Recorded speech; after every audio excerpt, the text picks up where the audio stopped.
You imagine the barch in the job begins with blue lights and dramatic rescues. In reality, it begins in a quiet ambulance station, staring at a vehicle packed with equipment and wondering whether you will stay calm when somebody's worst day suddenly becomes yours. You choose this path because you want work that matters. The application forms, interviews, medical checks, and training dates feel administrative, but behind every box you tick is a promise. One day, strangers will trust you with their lives. On your first day, the uniform feels unfamiliar and slightly too clean. Everyone else seems to know where to stand, what to carry, and how to speak. You try to look confident while quietly taking in every detail. You learn anatomy, medicines, safeguarding, communication, driving, and structured assessment. Airway, breathing, circulation, disability, and exposure become more than exam answers. They become a framework you can reach for when a scene is loud, confusing, and incomplete. Other students appear faster and more certain. They remember drug doses, recognize rhythms, and handle equipment without hesitation. You make mistakes in simulation and begin wondering whether compassion alone is enough to make you good at this. Then a small moment changes something. You complete an assessment correctly, notice a detail another person missed, or receive a quiet nod from an instructor. It is not a heroic rescue, but it proves that confidence can be built one correct decision at a time. Training becomes repetition, early starts, late study, practical assessments, placement shifts, cold meals, and coffee left untouched.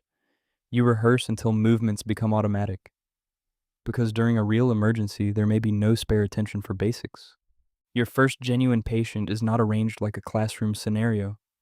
The room is cramped, the history is unclear, and worried relatives answer every question at once. Your hands feel clumsy, but the structure holds you together. People watch everything you do. Family members search your face for reassurance. Bystanders offer opinions. Sometimes phones appear. You learn that the patient needs your attention even when the whole scene seems to be demanding it. Sooner or later you miss something, phrase a question badly, or hesitate at the wrong moment. A crewmate catches it before harm is done, but the mistake follows you long after the patient has been handed over. In a hospital corridor, the noise fades and the doubt arrives.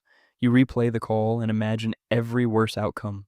The paperwork asks for facts, but it cannot record the sick feeling of knowing that good intentions do not protect patients from poor judgment. An experienced paramedic sits beside you and refuses to offer empty reassurance. They explain what went wrong, what you did well, and what must change.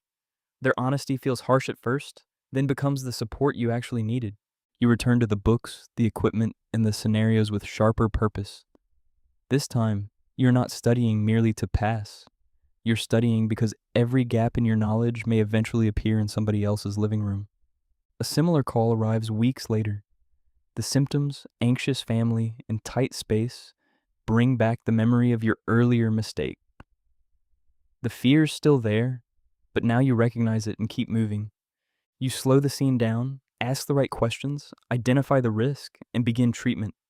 Your crewmate works beside you without needing to take over. The patient stabilizes, and relief enters the room almost silently. There's no medal. Perhaps there's only a positive handover, a signed competency, or a senior colleague saying, "Good job." In ambulance work, recognition is often brief because another call is already waiting. Competence brings heavier responsibility. You are no longer the person expected merely to observe. At a roadside collision, people look to you for priorities, treatment decisions, and the confidence to say what must happen next. Your crewmate, police officers, firefighters, and hospital staff begin relying on your judgment. Leadership is not about sounding important. It is about giving clear information, noticing what others need, and remaining useful when tension rises. Not every scene is cooperative. A relative may demand hospital transport while the patient refuses. A bystander may become aggressive. Another professional may disagree with your plan. You must listen, assess capacity, protect safety, and keep the patient at the center. Sometimes there's no perfect choice. You may have to leave one patient briefly to reach another, decide who needs the first ambulance, or balance aggressive treatment against a person's documented wishes. Everyone waits while you decide. The difficult decision works. The most unwell patient receives rapid treatment, additional resources arrive, and the scene becomes manageable.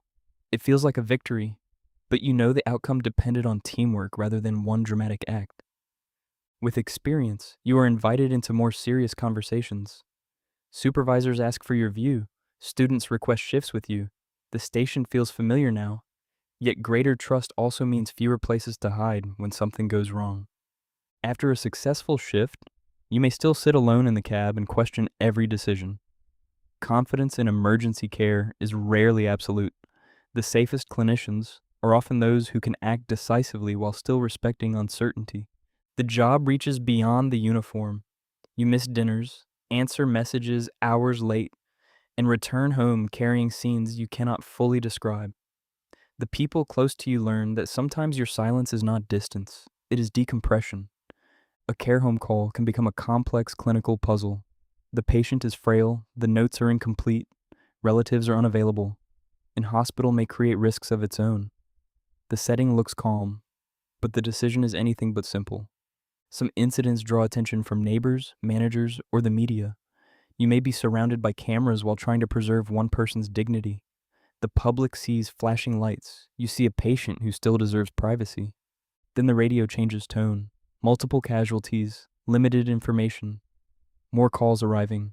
The routine shift disappears in seconds, and training that once felt repetitive suddenly becomes the only stable thing in the room.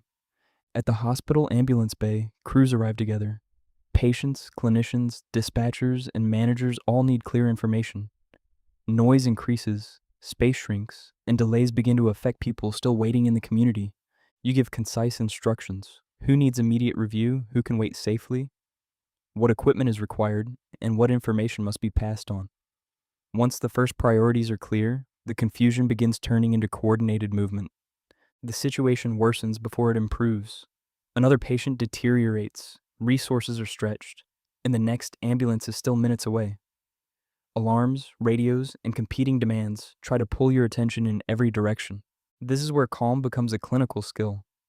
You control your breathing, return to the assessment, and communicate in short, precise sentences. The aim is not to feel fearless. It is to prevent fear from making the decisions. A critical detail finally connects the picture: a medication list, a changing heart rhythm, a hidden injury, or a witness account. Treatment is adjusted, the right specialist team is alerted, and the patient begins responding. The bay slowly quietens. Nobody celebrates loudly. People exhale, restock equipment, and check on one another. Relief in emergency care is often understated because everyone knows how differently the same call could have ended. Years of reliable work may bring a senior role, advanced practice, specialist training, or leadership responsibility. The new title is recognition, but it is also a warning. Your decisions will now shape both patients and the clinicians beside you. A nervous student arrives, wearing the same uncertain expression you once had. You teach them how to assess, document, and communicate, but also how to kneel beside a frightened patient and speak to them like a person rather than a problem. Senior roles reveal pressures the public rarely sees: targets, handover delays, staffing gaps, budgets, and competing priorities. You learn that operational decisions made in meeting rooms eventually reach crews standing outside hospitals at 3 in the morning. One day, you are encouraged to choose the convenient option: clear the scene quickly, avoid challenging a poor decision, or make the record sound simpler than reality. It would save time, but it would not serve the patient. You document honestly, escalate the concern, and accept the delay and discomfort that follow. Integrity in healthcare is rarely cinematic. Often it looks like extra paperwork, an awkward conversation, and refusing to pretend that a problem does not exist. Not everyone appreciates the decision. A colleague may call you difficult. A manager may question the delay. A family may misunderstand what happened. Doing the right thing does not guarantee that you will be thanked for it. You explain your reasoning calmly, using the assessment, evidence, and patient's wishes. You do not become defensive, and you do not change the story to make yourself popular. Accountability means being able to show why you acted. Experience gives you the chance to improve more than one shift. You help redesign training, support crew welfare, strengthen clinical review, or create a process that prevents future mistakes. The best legacy may be a crisis that never happens, At the height of your responsibility, you stand in a care home hallway coordinating a complex emergency. Staff, relatives, and clinicians wait for direction. The pressure is enormous, yet your focus remains on the person whose life has suddenly narrowed to this moment. Eventually, you return to the ambulance station after another long shift. The vehicle, equipment, and radio resemble those from your first day, but you are different. Experience has not removed the weight, it has taught you how to carry it. Being a paramedic is not simply driving fast or arriving first. It is bringing structure into confusion, skill into danger, and humanity into moments when people feel most afraid.